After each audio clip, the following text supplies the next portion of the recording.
mga winning moment ni Atisa Manalo at ang pagpanalo niya bilang third runner-up ng Miss Universe 2025. Maganda ang ipinakitang laban ng pambato ng bansang Pilipinas na si Atisa Manalo sa katatapos pa lang na 74th edition ng Miss Universe 2025. Maraming mga pageant fans hindi lang sa Pilipinas kundi maging sa ibang lugar sa labas ng bansa ang todo ang pag-cheer sa kanya. Hangad nga ng marami ang pagkapanalo niya at maging ikalimang kinatawan ng bansa sa prestihiyosong beauty pageant na makakapag-uwi ng titulo at korona. Muling naging host country ang Thailand sa taunang paligsahan ng pagandahan. Nilagyan nila ito ng temang The Power of Love, na pinaparangalan ang pagkakaisa, empowerment at resilience.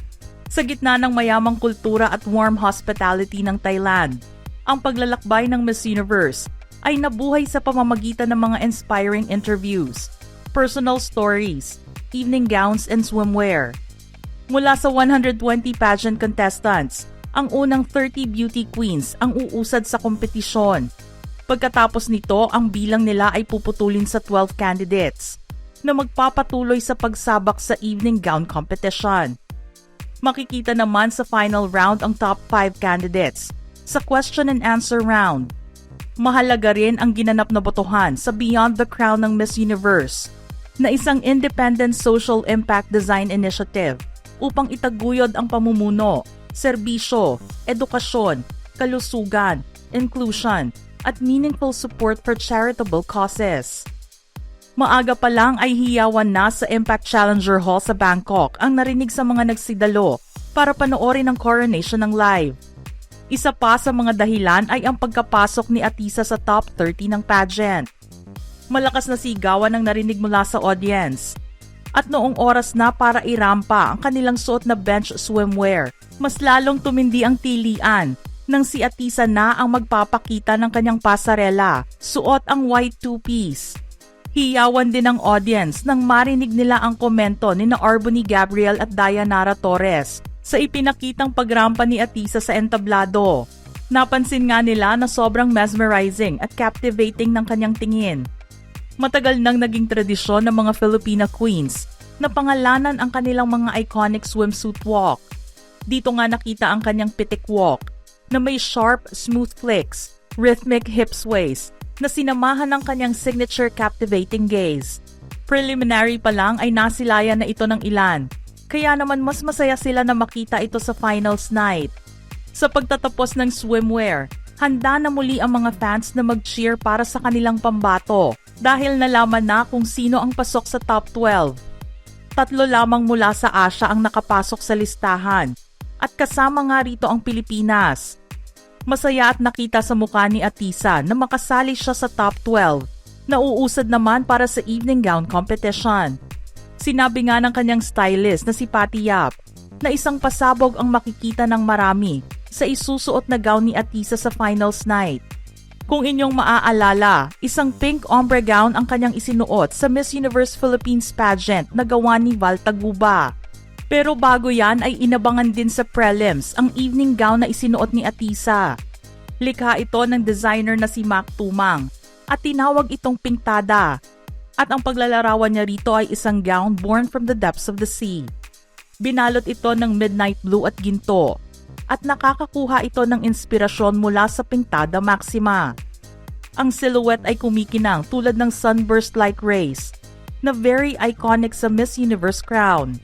Sa kanyang pagrampa naman suot ang evening gown, makikitang very confident si Atisa sa kanyang performance. Maladyosa rin ang kanyang naging look at nadala ng maganda ang gown na gawa ni Val Taguba. Shimmering with crystals ang bustier and body-hugging gown na kanyang suot. Ang translucent details sa disenyo ng gown ay parang isang ilusyon ng Diyosa ng kalawakan. At ang mga galaw niya habang inilalakad ito at kinakaway ang kanyang mga braso ay animoy parang galaxy lights. Atisa radiates goddess energy in white, ang paglalarawan ni Patty Yap dito. It's a dream naman ang naging description ni Dayanara Torres sa gown ni Atisa. Very intricate nga ang naging detalye ng mga crystals sa kanyang suot, kaya naman kuminang ng sobra si Atisa. Matapos ito ay nagdiwang na ang mga Pinoy dahil sa pagkakapasok ni Atisa sa top 5. na makakasama at magkakaroon ng pagkakataon para masungkit ang ika-5 korona ng Miss Universe para sa Pilipinas. Para sa individual question and answer, nabunot niya ang committee member na si Colonel Minnie Baloyi, Zimbabwe Second Lady, serving member ng Zimbabwe National Army at chairperson ng Miss Universe Zimbabwe. Ang kanyang katanungan, as a global ambassador or citizen, what will be your contribution to humanity? At ang naging kasagutan ni Atisa, I wanna be the hope of people. I come from a very poor background. I started pageants at 10 years old to put myself through school and to lift my family out of poverty. And if there's anything that I want to show the universe, I'm here right now. I'm standing as Miss Universe because I was able to get myself out of any situation, because I was hardworking, I was persistent, and I fight for what I want. Dumating naman ang pagkakataon para sagutin niya ang finals question na, if you win the title of Miss Universe tonight, how would you use this platform to empower young girls? Ang sagot ni Atisa ay, I work with an organization called Alon Academy, where we work with young people to provide them opportunities, to make them realize that it doesn't matter what your life circumstances is. It doesn't define where you will go. And I want to continue working with Alon Academy and a platform like Miss Universe to pursue making sure that people from low-income backgrounds are given the same opportunities like everyone else. Subalit natapos ang paglaban ni Atisa para sa Pilipinas nang makoronahan siya bilang third runner-up. Gayunpaman, isang magandang laban ang ibinigay niya para sa lahat ng kanyang mga kababayan na mayroong pinagdadaan ng problema. Kahit maraming issue ang kinakaharap ng ating bansa ngayon, ang makahinga at makapagpahinga sa usapin ng korupsyon at suportahan ang pambato ng bansa sa international beauty pageant ay nakatulong kahit papaano sa mental health ng bawat Pilipino. Hindi man pinalad na maiuwi ang korona, pinatunayan naman ni Atisa na kaya niyang ilaban ang ating bansa sa pagandahan at patalinuhan.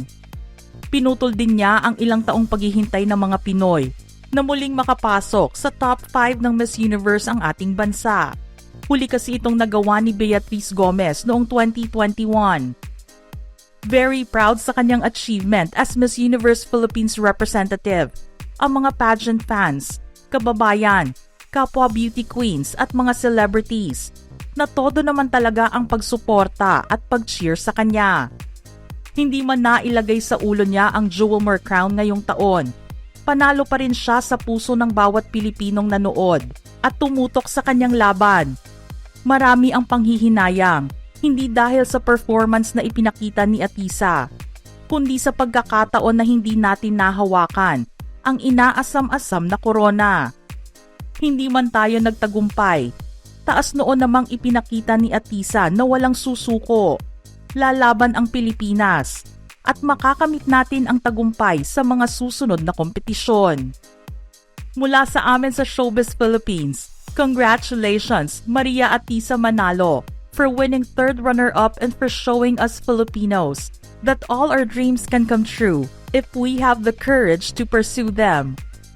Mga ka-showbiz peeps, ano ang inyong reaksyon sa mga kaganapan sa katatapos pa lang na Miss Universe 2025?